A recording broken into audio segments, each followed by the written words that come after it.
বাহ বিবেক, হ্যাঁ এই গোলাপটা তো খুব সুন্দর দেখতে, রংটা কি নাম এটার? এটা হচ্ছে নারাঙ্গা। হ্যাঁ নারাঙ্গা। আচ্ছা, কি দাম নিচ্ছ গাছটা? 250 টাকা। 250 টাকা। অরেঞ্জের দুটো নাম হয়, একটা রকস্টার আর একটা নারাঙ্গা আর একটা ম্যাক্সি। আচ্ছা, 3 রকম নাম। এটা কোন জাতের? এটা হচ্ছে নারাঙ্গা। নারাঙ্গা। হ্যাঁ। বাহ, এটা কি গোলাপ? এর আইডি কি? মুনস্টোন। হ্যাঁ মুনস্টোন। এটা মুনস্টোন আছে, পুরো ফুটে গেছে না? ফুলটা পুরোটাই ফুটে গেছে, ওয়েদারের জন্য একটু কালারটা অন্য টাইপের আচ্ছা, হয়েছে। অন্যরকম হয়ে গেছে। হ্যাঁ। বাহ, এটা কি দাম নিচ্ছ গাছটা? 150 টাকা। 150 টাকা। এটা এই গাছটা কলকাতা ওদের জন্য ভালো না? ভালো ভালো ভালো। ভালো, কলকাতায় এই গাছটা বাঁচবে। এটা কি গোলাপ বিবেক?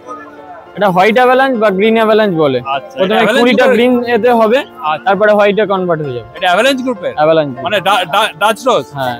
এই গাছটার নাম কি বিবেক? ইম্পারাটাইজ ফারা। আচ্ছা, কিরকম দাম নিচ্ছ? এগুলো 120, 150। 120 টাকা। তোমার নাম কি? বিবেক সর্দার। তোমার গার্লফ্রেন্ড পাওয়া যাবে? হ্যাঁ।